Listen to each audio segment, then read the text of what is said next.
Boa noite a todos. Deixa eu dar uma desenrolada aqui que eu gosto de andar um pouco.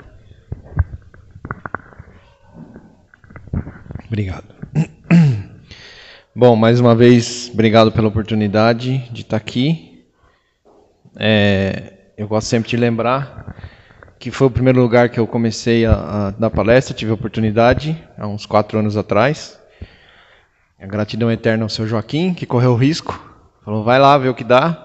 Deu certo, né? Parece. Estou de novo aqui. Enfim, então é uma oportunidade muito boa de trabalho, porque quando a gente começa a pensar numa palestra, o que a gente vai falar, né? Primeiro, a necessidade é nossa, daquilo que a gente vai dizer, porque nos força a ler, pesquisar e, novamente, ir atrás das informações. E a gente vai se nutrindo daquilo e percebe que o primeiro a ser beneficiado da palestra é quem traz a palestra, né? Então, a necessidade do perdão, já desde a oração que Jesus nos deixou, e já linkando, né? Perdoai de acordo com o que a gente perdoa, né? Quer dizer, não tem muito como fugir, né? Então, a gente vai discorrer um pouco sobre isso, para quem conhece a maneira que eu sempre faço, eu trago alguns livros para a gente pegar informações, né? Trazer aquilo que os livros estão nos dizendo. E aí o primeiro que eu queria trazer é o Livro dos Espíritos, para a gente embasar a nossa conversa, né? Que a primeira pergunta lá da questão 886 é qual o verdadeiro sentido da palavra perdão das ofensas? Benevolência, no dicionário, bondade, vontade de fazer o bem, indulgência, bondade, que desculpa o que é censurável ou importuno, né? Então está muito claro aí que esse é o caminho. Tá pegando tranquilo lá o computador, senão eu viro aqui. Tá, beleza. Bom, então já embasado pelo Livro dos Espíritos. Aí a gente vai no Evangelho segundo o Espiritismo, né? O que diz lá? O ódio e o rancor denotam uma alma sem elevação nem grandeza. O esquecimento das ofensas é próprio da alma elevada que está acima dos golpes que poderiam ser desferidos contra ela. Então, já mostra, né, que é uma questão da nossa evolução, que a gente precisa dessa evolução, começar a esquecer as ofensas e, naturalmente, a questão do perdão. E aí, numa das palestras do Haroldo Dutra, que eu gosto muito, sempre uso como referência, ele diz o seguinte: nós devemos perdoar para manter a integridade psíquica. Então isso é muito claro que é uma questão de saúde, o perdão, né? Tem até, se a gente olhar, tem a questão do perdão, inclusive para nós, e o perdão para o próximo, né? Para os nossos erros. E perdão é libertação. Quando a gente olha para o perdão, executa, nós nos desvinculamos daquela vibração, daquele pensamento, né? Daquilo que está nos encarcerando. E o perdão liberta. E a primeira que eu queria falar é do auto-perdão, porque esse é um ponto em que às vezes a gente trava e tem dificuldade de evoluir. E tem dificuldade de dar o próximo passo, porque fica se cobrando de algo que fez. E uma das coisas que a gente já começa a entender nos livros, é muito claro isso nesse livro A Terra e o Céu, né? O sentimento de culpa é sempre um colapso da consciência, e através dele sombrias forças se insinuam. Então nós começamos a abrir portas para que isso nos afete, né? Porque é um sentimento de culpa, eu não consigo me livrar daquilo, eu não consigo me perdoar sobre aquilo que aconteceu, né? E a gente tem um dos casos assim mais fortes no cristianismo, que é a questão do Estevão, né? O Saulo e Estevão. Numa das situações em que Saulo se via completamente ali preocupado e se sentindo culpado pela morte de Estevão, né? Porque ele que ordenou o apedrejamento. E aí Estevão fala para ele: Saulo, não te detenhas no passado. Quem haverá no mundo isento de erros? Só Jesus foi puro. Porque Saulo travou num determinado momento. E nós estamos falando de um dos maiores, depois aí, que os cristãos que nos ensinou tanta coisa, virou totalmente a página, né, de Saulo para Paulo, numa mesma encarnação, conseguiu fazer tudo isso. E ele, com toda a energia que ele tinha, com todo o esclarecimento que ele tinha, chegou um momento que ele travou, porque ele não conseguia se perdoar pelo erro que ele cometeu a fazer isso com Estevão. E aí Estevão falou, olha para frente. Então aqui já é um ensinamento para nós de que, sim, nós precisamos nos perdoar, mas ao mesmo tempo seguir o caminho. E aí a gente começa a entender que se a gente não faz isso, ocorre esse tipo de coisa, né? Percentagem quase total das enfermidades humanas guarda origem no psiquismo. Então olha que coisa impressionante, né? Percentagem quase total de tudo aquilo que a gente sofre, nós temos origem no psiquismo. Então uma das razões é a falta do perdão para nós mesmos ou o perdão também para outro, né? Então a gente falando um pouco dessa parte do auto-perdão, que é muito importante a gente entender que houve um erro, precisa prosseguir, precisa ter ações para consertar isso aí, né? Vamos falar agora um pouquinho do perdão das ofensas, que é mais amplo, né? Que como é que a gente pode olhar nesse sentido, que sempre é muito fácil de falar, muito difícil de executar. E não é à toa que isso é dito, talvez há 2000 anos que nós estamos ouvindo pelo menos isso, e aí a gente está patinando, evolui um pouquinho e assim vamos, né? O Divaldo, numa das palestras, diz o seguinte: perdão é não devolver a ofensa no grau com que ela nos foi dirigida. Já é uma coisa muito boa, né? Não revidar, já é um perdão, né? Perdoar é não retalhar, é manter-se em paz. Então é garantir que a gente fique naquele equilíbrio e não devolva uma determinada ofensa, uma cólera, assim por diante. Para a gente ilustrar mais ainda isso e ver como tudo se concatena, tudo cruza, as informações são as mesmas, no livro Boa Nova, nós temos lá Simão Pedro para Jesus. Para perdoar, não devemos aguardar que o inimigo se arrependa. E o que fazer na hipótese de o malfeitor assumir a atitude dos lobos sobre a pele? Perdoar é não retalhar, é manter-se em paz. Jesus está dizendo ali, né? O demônio de cada coração. Então, é isso que a gente precisa. Mas aí a gente começa a olhar em outras literaturas como o rumo certo. Quase sempre categorizamos aqueles que nos ferem por inimigos intoleráveis. Entretanto, o Divino Mestre que tomamos por guia determina que venhamos a perdoar-lhes 70 vezes 7. Por outro lado, as ciências psicológicas da atualidade, então já se descobriu que isso é a cura através do perdão, né? Já tem isso, né? Bem descrito na ciência. Da atualidade terrestre, nos recomendam que é preciso desinibir o coração, escoimando de quaisquer ressentimentos e estabelecer o equilíbrio das potências mentais, a fim de que a paz interior se nos expresse por harmonia e saúde. É uma questão de saúde, uma questão de equilíbrio psicológico. Então, é difícil sim, mas quando a gente começa a entrar nisso, precisa lembrar que nós estamos, né, afetando a nossa saúde e o nosso psiquismo. E aí a gente tem para ilustrar o caso do cachorro do Chico, né? Quem que não lembra do caso do cachorro do Chico? Esse não é o cachorro em questão, é um outro cachorro, porque quando você pega a foto do Chico com o cachorro, tem uns 40 cachorros lá. Então eu peguei um aí para a gente ilustrar. Mas a história do cachorro do Chico lá, né? O que foi? Ele tinha uma pessoa próxima a ele. Ele tinha um cachorro doente, que o Chico chegava à tarde da noite, com o trabalho, e depois ia lá tratar do cachorro, o cachorro de madrugada, e o Chico tinha que acordar cedo, e essa pessoa próxima a ele foi lá e deu jeito no cachorro, né? Matou o cachorro. É assim que a gente resolve os problemas às vezes, né? Te dá a solução, né? Encurtou o caminho, resolveu o problema.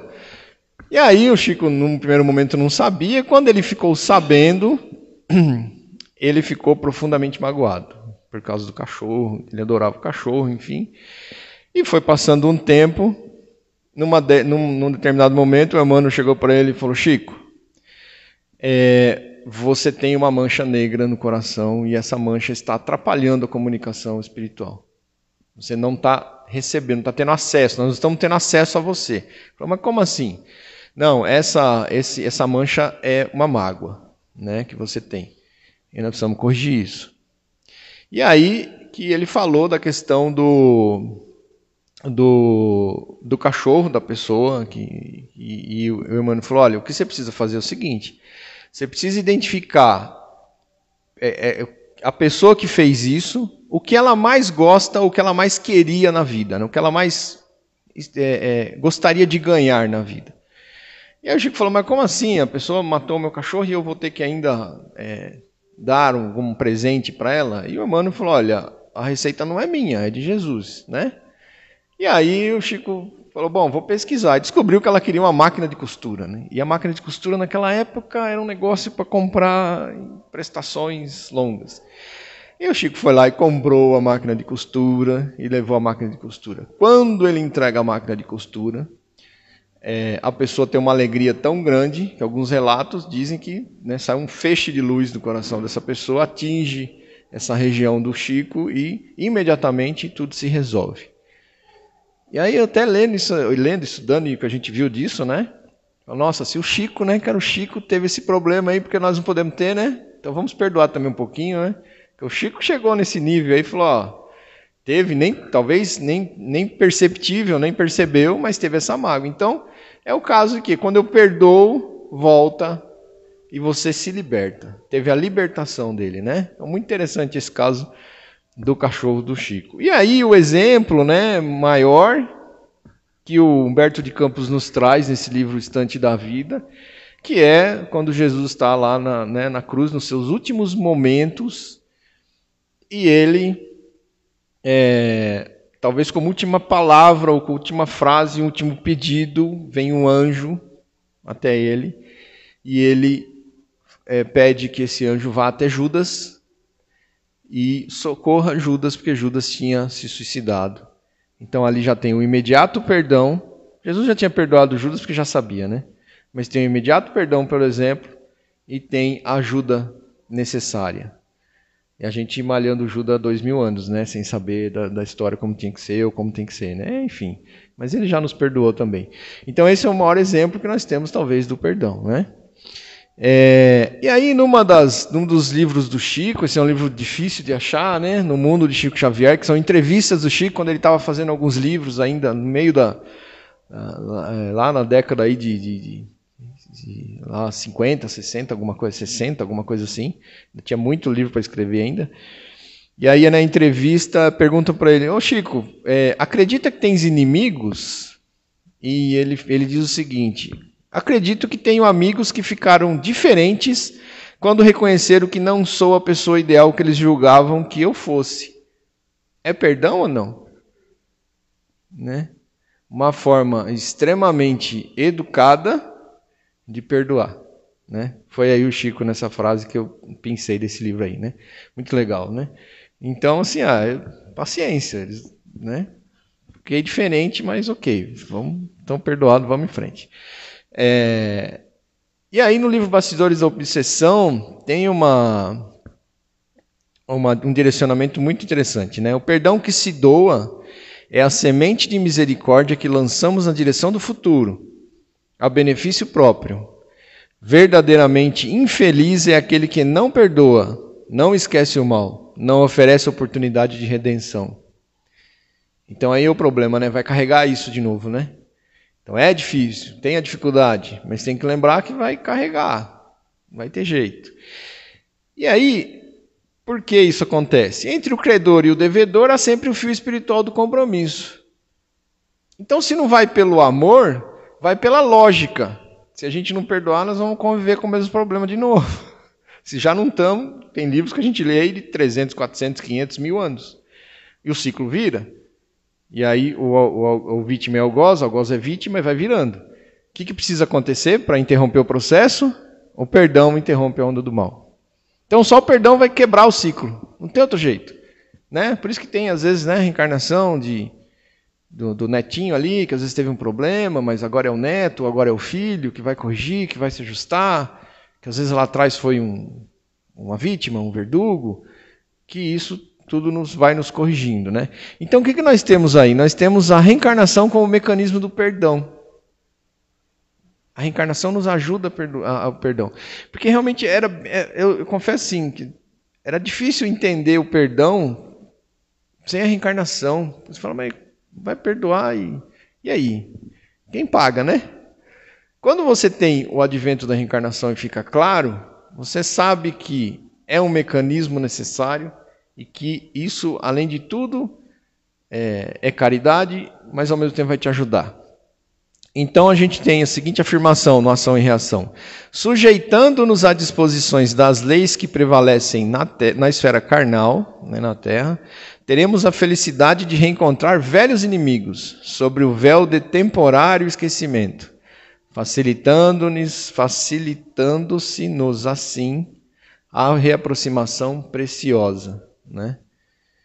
Então tá aí, a reencarnação funcionando como mecanismo do perdão para a gente se acertar, se corrigir.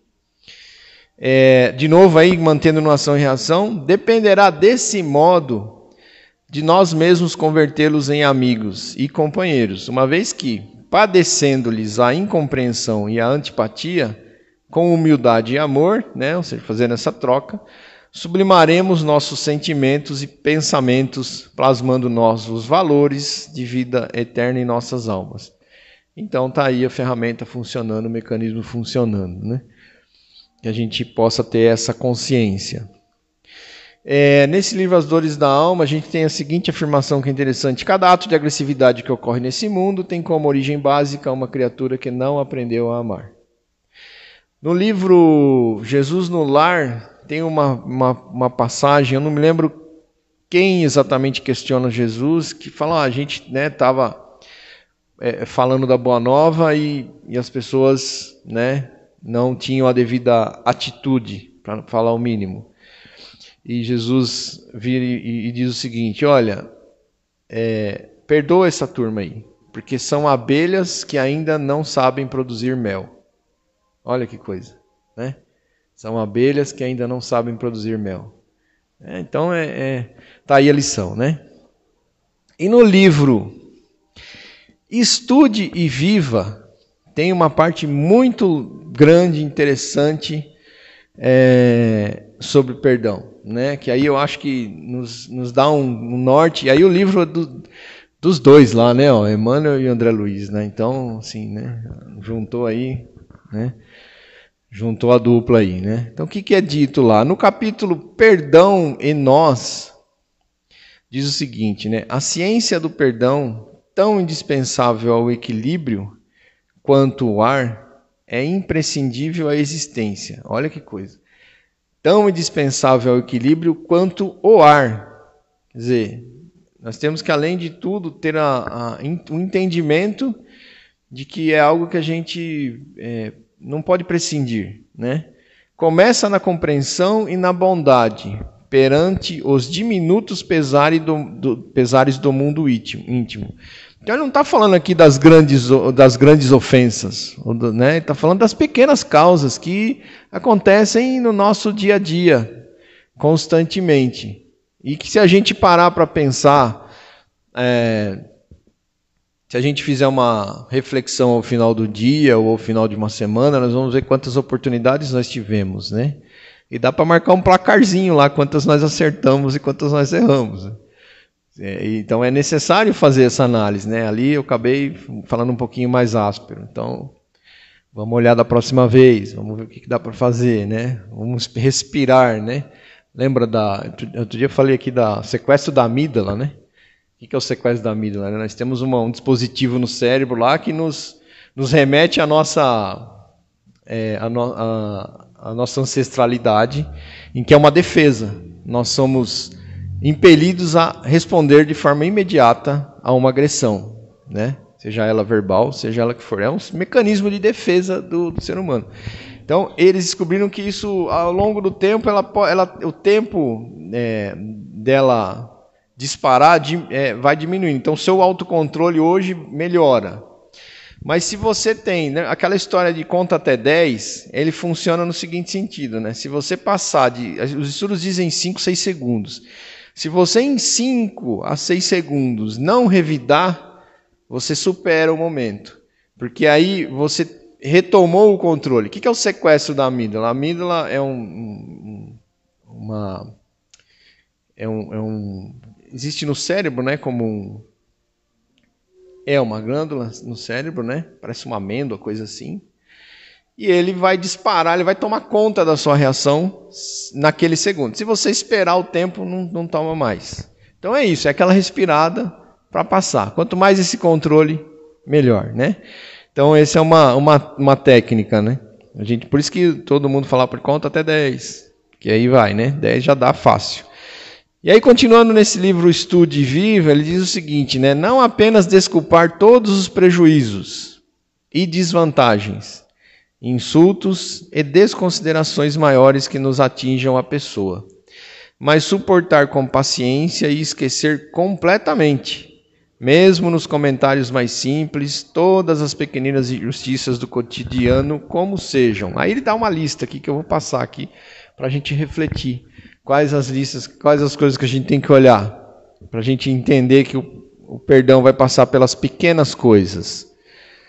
Então vamos lá. A primeira delas, a observação maliciosa,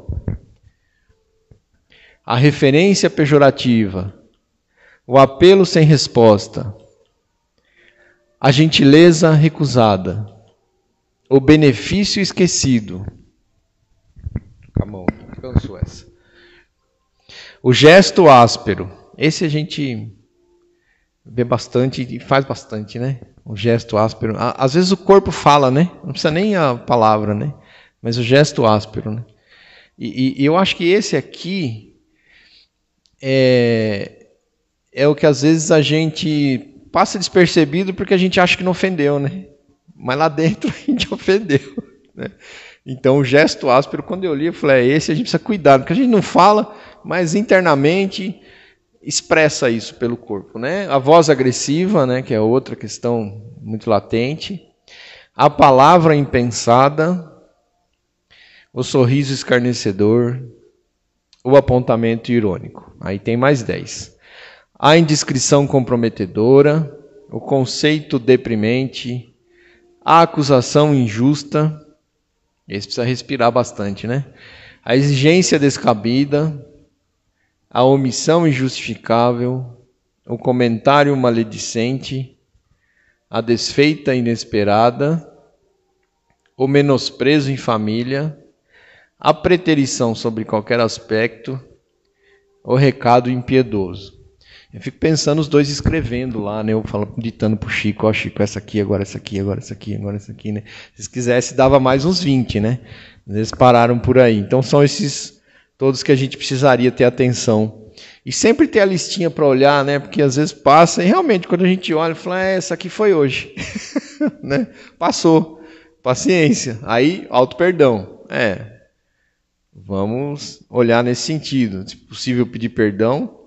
Porque essa de pedir perdão é bem... Às vezes nós estamos incomodados e não conseguimos mais pedir perdão porque a distância às vezes não consegue da pessoa ou, enfim, o tempo passou. E eu tive um caso muito interessante com um amigo, assim, uma pessoa que eu trabalhei junto. Eu trabalhei numa empresa e essa pessoa numa outra empresa. E eu era fornecedor dessa empresa. E, naturalmente, existia uma cobrança. Eu era gerente de fábrica, as pessoas gerente de fábrica. Naturalmente, existia uma cobrança bastante ríspida, às vezes, né? Eu tinha acabado de assumir uma empresa com dificuldade. E era natural, eu levava tranquilo, porque, né, a cobrança é assim mesmo, né? Passado um tempo, eu encontro essa pessoa na casa espírita e ele veio me pedir perdão. Ele falou, cara, eu fui muito agressivo com você. Eu falei, mas nem lembro disso, eu não estou nem lembrando. Para mim foi normal, mas olha o ponto que a pessoa se incomodou, isso magoou ela, ao ponto dela vir, e assim, eu encontrei com a maior felicidade a pessoa, mas nem lembrava disso, porque para mim era um relacionamento profissional normal de cobrança, mas aquilo, quando a pessoa talvez, e aí você não sabe o quanto internamente ela estava, né, agindo e, enfim, externando aquilo, às vezes para ela pode ter passado do ponto, e ela veio né, pedir perdão. Então foi muito interessante. Aí eu fiquei pensando, quantos eu poderia pedir e não pedi, né? Agora, ele ainda teve a oportunidade de me encontrar, apesar de eu não ter ligado para o assunto, assim, não achar que era pertinente, não era nenhum problema. Mas isso acontece e a gente às vezes não tem a oportunidade de pedir, né? Esse é um ponto importante. Então, evitar, não deu, aí que nós vamos ter que entender que, olha, é preciso, além, nós estamos falando que é preciso perdoar, mas ao mesmo tempo é preciso pedir perdão, né? Esse é o outro desafio grande, né? Bom, e aí, para entender todas aquelas listas, a gente, para um auxílio para a gente entender como esse perdão poderia funcionar, e aí Jesus diz isso, né, nesse livro Jesus no Lar, que é livro de cabeceira. Na maioria dos casos, quem nos recebeu de mau humor permanece em estrada muito mais escura e mais espinhosa que a nossa. Então, se a gente lembrar dessa frase aí, talvez a gente dê uma respirada aí, né, nos minutinhos antes de... e já consiga perdoar de imediato ali aquela pequena ofensa, porque o que o livro traz, né, são essas pequenas ofensas, né, do dia a dia. Porque nosso convívio profissional, família e tudo mais, ele é ríspido mesmo, ele é natural, ele é esse desgaste acontece naturalmente, né? E faz parte do aprendizado, né? São lições que estão sendo colocadas ali, né, todo dia. Uma ali, outra num outro local, mas são pontualmente lições em que às vezes a gente vai passar tranquilo e às vezes a gente pode ter algum problema, e aí lembrando do que causa o problema psíquico que pode nos causar. E, por último, nesse livro do Estude Viva, todos somos suscetíveis de erro, e por isso mesmo o perdão é serviço de todo instante. Então é algo que a gente tem que constantemente lembrar, trabalhar. E quando a gente vê, às vezes, casos nossos, nós mesmos, ou amigos próximos, parentes, que a gente fala, não, ali eu já até esqueci, eu nem ligo mais. Quando fala assim, não perdoa ainda, né? Esse é um problema, né? E não retoma para resolver. Mas eu nem ligo mais. O eu nem ligo mais é porque esse já passou do um ponto que deveria retornar para o perdão, né? Então isso a gente vê muito, né, nos nossos convívios, essa questão de ali já não há mais problema, nem me preocupo mais, antes eu me preocupava, agora não me preocupo, não ligo, é sinal de que precisa corrigir, né? Isso não tem jeito. Então esse é parece que eu estou lembrando, né, quando eu saí da palestra aqui, que eu encerrei, eu fiz essa palestra, foi a segunda palestra ou terceira que eu fiz aqui. Eu lembro que eu estava saindo, o Sr. Joaquim falou, então precisa perdoar, né, Armando? Vamos perdoar. Parece que eu estou lembrando que no final da palestra aqui ele me procurou para falar do perdão. E para encerrar, eu trago uma coisa assim que eu leio livros muito, gosto muito de ler, há uns 16, 17 anos assim que eu leio constantemente livros, né, espíritas. Comecei muito na leitura mais curiosa das manifestações, de entender, enfim, e depois demorou para eu ir para um romance, e aí hoje, o que tiver, eu leio. E acho que cada um tem um livro, ou uma frase, ou alguma coisa que dá uma martelada na cabeça, eu acho. E eu falei, bom, eu sempre vou levar essa frase em palestras, porque para mim fez um efeito enorme desse livro Ação e Reação, né? Acho que tem sempre ajuda. Essa frase é de um benfeitor, quando eles estão conversando, né, naquelas reuniões que eles têm, né, que tem os templos que tem no mundo espiritual, eles escrevem, né, que ali aparece o benfeitor numa tela de vidro. Eu tenho uma dificuldade para entender aquilo, meu Deus do céu. Aparece uma tela de vidro, não sei o quê, com a fumaça e tal, aparece ali e fala, né, que veio de esferas maiores. Eu tento imaginar, mas é duro, hein? E eles se esforçam, o que eles escrevem, eu sei que está o melhor possível, é eu que tenho a dificuldade de conseguir visualizar. E numa dessas, foi feita a pergunta para o benfeitor, né? Tinha o André Luiz, e agora não me lembro o outro, que sempre estava com o André Luiz lá. E perguntou, o que é o mal? E ele disse o seguinte: o mal será sempre representado por aquela triste vocação do bem unicamente para nós mesmos. Então, essa frase, para mim, ela traz uma coisa que até então não tinha pensado, que o mal é o bem que você faz só para você. Olha que coisa impressionante. Então, assim, ó, gatinho. Então, assim, eu achei muito impressionante de falar, olha, porque até você pode até pensar, não, eu estou fazendo mal para ninguém. Se você está fazendo bem só para você, pode prestar atenção, está fazendo algum mal, né? Então, eu achei muito interessante. Eu queria encerrar com essa frase aqui. Muito obrigado de novo, mais uma vez, pela oportunidade. Muita paz aí a todos.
Vocês me ajudam, né? Vamos lá. Com a palestra do Armando,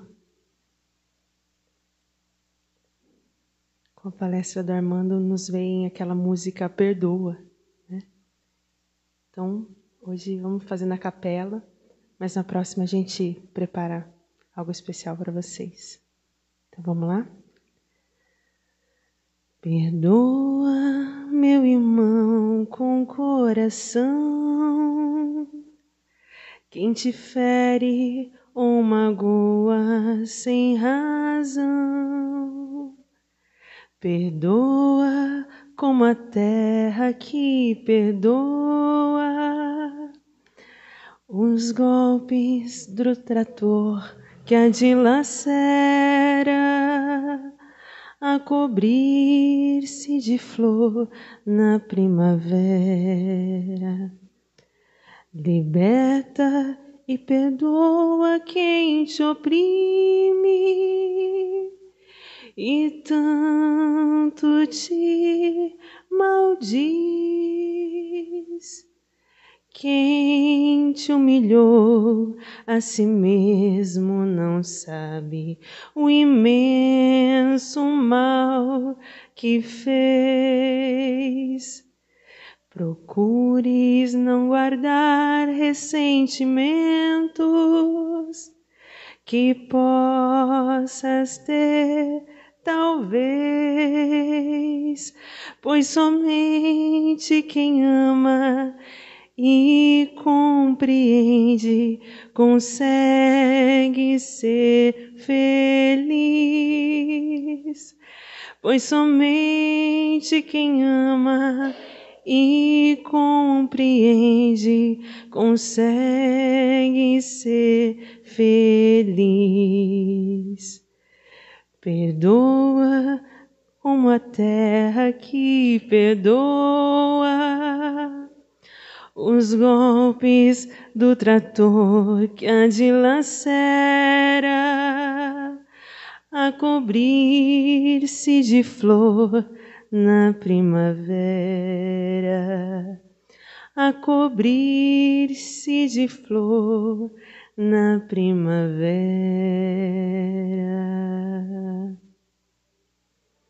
Vocês têm algum pedido? Pede uma. Quanta luz? Então vamos lá.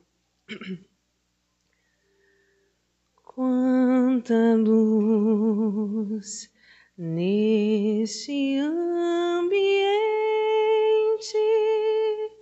descendo sobre nós e dando em nossa mente. Quanta luz, quando assim em prece, como a alma cresce aos olhos de Jesus. Quanta luz, pois em oração a voz do Mestre fala ao nosso coração.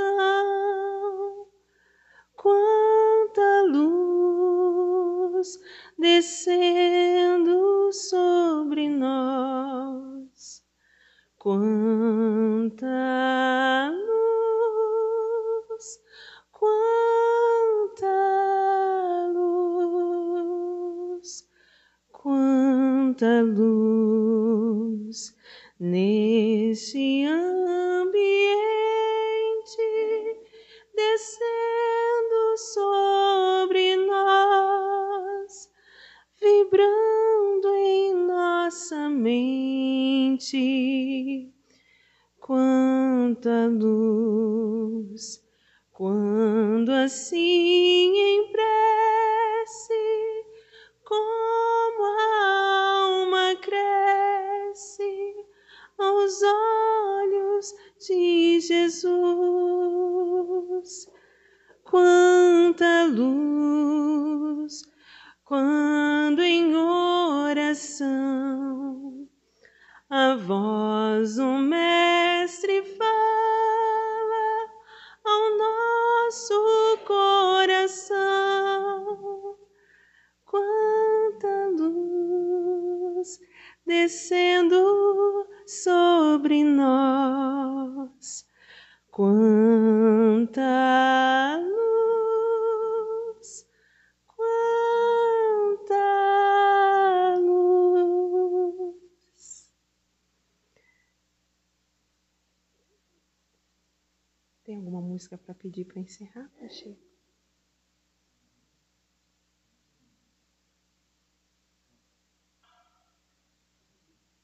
O que você quer ouvir, Marquinhos?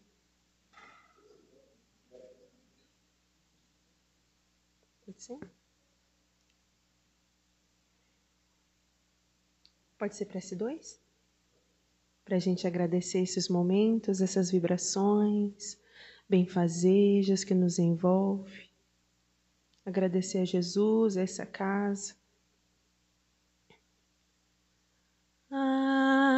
Agradecemos, Senhor,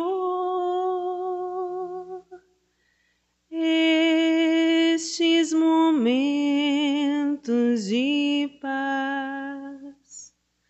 Nós te sentimos aqui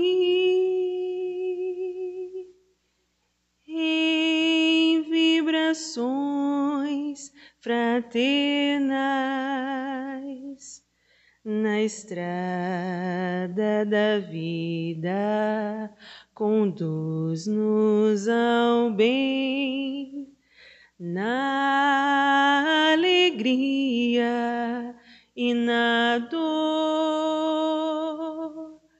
Seja o amor nossa bandeira de luz, amado Mestre Jesus. Seja o amor nossa bandeira de luz, amado Mestre Jesus. Que assim seja.